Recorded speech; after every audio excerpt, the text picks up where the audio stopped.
يا بروف، احنا دايرين الفكره دي بتاعت نعالج الفقر عبر المايكرو فاينانس. المايكرو فاينانس دي. اي. كده اشرح عليه.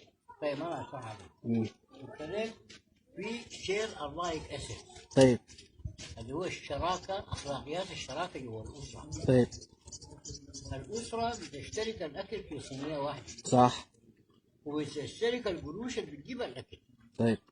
طيب لما يكون في اسره فيها اعضاء عاطله عن العمل، اي. بيشتركوا في الاكل بالتساوي، لكن ما عندهم المقدره يشاركوا في القروش اللي بتجيب الاكل. ايوه. طيب المايكرو فاينانس بيحل المشكله كيف؟ اها.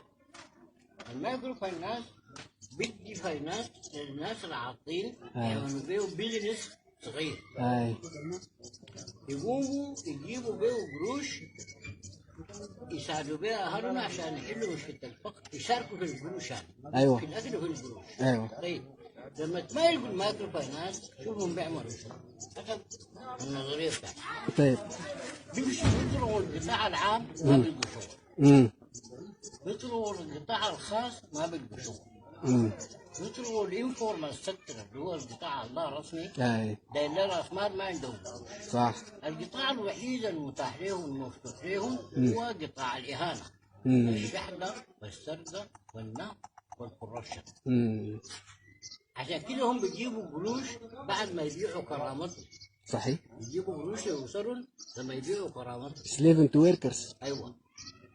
فالبيع عن الكرامه يكون ثمنه حبة القروش اللي بيجيبوها لأهلهم يبيعوا بها حكاية. عشان كده السرقة والنهب والبتاع في السودان تفشى بطريقة فظيعة. صح. قبل 10 سنين أنا كان عندي واحد من الخريجين بتاعي شغال في بنك التنمية الإسلامي جدة. طيب. قمت عملت له بروجكت لحل مشكلة الفقر عن طريق المايكرو فاينانس. طيب. المدير بتاع البنك واحد باكستاني.